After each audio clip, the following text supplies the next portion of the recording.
The spirit consciousness की दुनिया में आपका स्वागत है। आज हम मॉड्यूल 7 के आखिरी हिस्से पर पहुंच चुके हैं। इससे पहले हमने इस मॉड्यूल में सबसे पहले देखा था मीडियमशिप, फिर हमने देखा था ectoplasm the work of W.J. Crawford और आज हम इसके आखिरी भाग ectoplasm the work of baron von Schrenck Notzing पर पहुंच चुके हैं।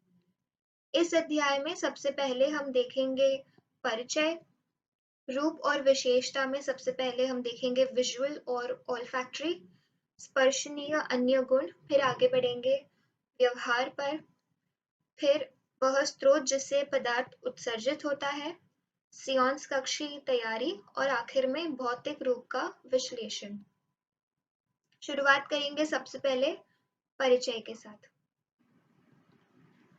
बैरन फॉन श्रैंक-नॉत्जिंग ने भौतिकता की यानी मटेरियलाइजेशन की कई प्रक्रियाओं की बहुत विस्तृत जांच की है। वे अपनी पुस्तक फिनोमेना ऑफ मटेरियलाइजेशन 1913 में उसी का एक विस्तृत विवरण प्रदान करते हैं। इस पुस्तक का अनुवाद ई फोर्नियर दियाल्बे ने 1920 में किया था। वे बहुत सारे सियोंसिस और प्रतिक्रियाओं का विस्तृत विवरण करते हैं। यह विवरण विभिन्न प्रकार के भौतिक रूपों, आत्मा रूपों, एक्टोप्लाज्म के बड़े विखंडन और स्पष्ट रूप से परिभाषित चेहरे की 200 तस्वीरों द्वारा समर्थित है। निष्कर्षों की जांच इस सत्र का हिस्सा है। सुविधा के लिए तस्वीरों को प्रमुखता से सुप्रानॉर्मल फिजियोलॉजी और इडियोप्लास्टिक्स के फिनोमेना पर एक व्याख्यान से लिया गया है। यह व्याख्यान पेरिस के एक मनोवैज्ञानिक और चिकित्सक डॉक्टर गुस्ताव गैले द्वारा दिया गया था, जिन्हें बैरन की पुस्तक के अंत में विधिवत श्रेय दिया गया था। अब हम देखेंगे रूप और विशेषता, जिसमें सबसे पहले हम सीखेंगे विजुअल और ऑल्फैक्टरी।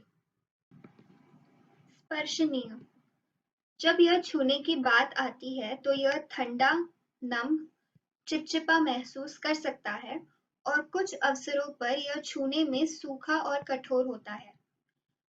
चौड़ा होने पर यह नरम और थोड़ा लोचदार लगता है। यह डोरियों की तरह कठोर, रस्सी जैसा और मोटा लगता है। इसकी तुलना एक मकड़ी के जाले से की जा सकती है, लेकिन कठोर और लोचदार धागे के साथ। यह एक प्रकार के सांप की तरह स्वतंत्र रूप से चलता है और कई बार यह तेजी से और तुरंत चलता है। एक ठंडी हवा इसे हिला सकती है।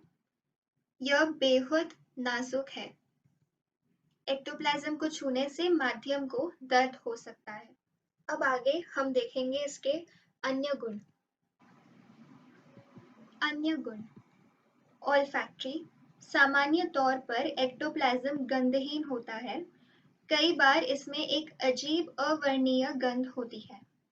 यह बिजली की गति से प्रकट होता है या गायब हो जाता है। आमतौर पर यह प्रकाश से संवेदनशील है, लेकिन दिन के उजाले में बना रह सकता है। हालांकि फ्लैश वाली तस्वीरें ली जा सकती है, फ्लैश एक हल्के झटके की तरह माध्यम को प्रभावित करता है। यह गुरुत्व आकर्षण से प्रभावित होता है। अब हम देखेंगे इसके व्यवहार। पदार्थ को व्यवस्थित रहने की एक मजबूत आदत है। यह कई रूप लेता है, कई बार असंगठित और अच्छी तरह से परिभाषित नहीं है, लेकिन आमतौर पर वे अच्छी तरह से संरचित होते हैं। बनाई गई आकृतियों में नाखूनों, पूर्ण हाथों और चेहरे के साथ उंगलियों की सही प्रतिकृतियां शामिल हैं। इस तरह की संरचनाओं का पिछला सिरा असंरचित होता है और बस अनाकार पदार्थों की एक गांठ होती है। संरचनाओं के वास्तविक दिखने के लिए आवश्यक न्यूनतम पदार्थ होते हैं। भौतिक रूप कुछ हद तक स्वतंत्र रूप से कार्य करते हैं। उदाहरण के लिए, भौतिकवादी हाथ अपनी उंगलियों को अपने आप आगे बढ़ा सकता है या पर्यवेक्षक के हाथ को पकड़ सकता है, भले ही कई बार मानव त्वचा प्रेत को टालती है। मटेरियलाइजेशन लघु चित्र की तरह है और मूल की तुलना में बहुत छोटे हैं। ये संरचनाएं या तो धीरे धीरे या तुरंत गायब हो सकती हैं। संपूर्ण अवलोकन से यह समझा जा सकता है कि संरचनाएं शारीरिक और मनोवैज्ञानिक रूप से माध्यम से जुड़ी हैं। माध्यम के साथ संयुक्त होने वाली संरचनाओं की भावना प्रतिवर्त। इसलिए यदि कोई सुई को पदार्थ में चुभा दिया जाए तो माध्यम चुभन का अनुभव करेगा। यह गटन सिटर्स के सामान्य रूप और विशिष्ट विचारों से प्रभावित होता है।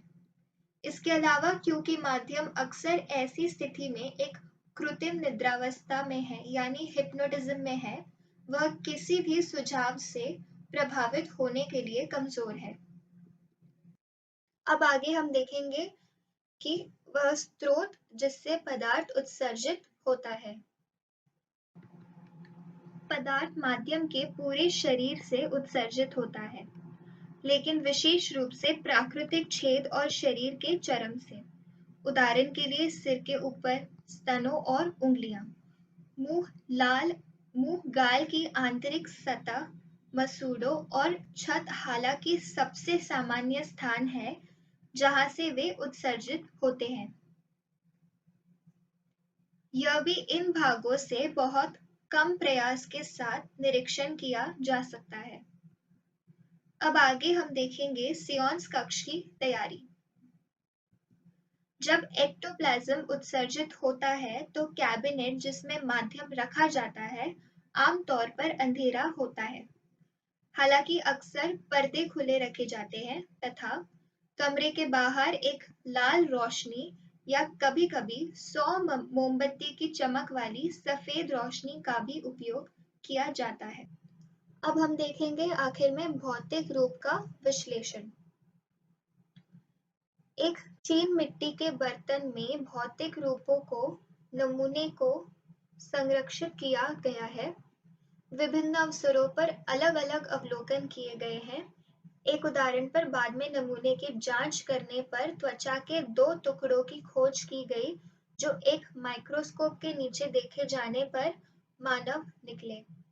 एक अन्य उदाहरण पर 3 या 4 सीसी हवा के बुलबुले के बिना एक तरल के माध्यम से पाया गया था।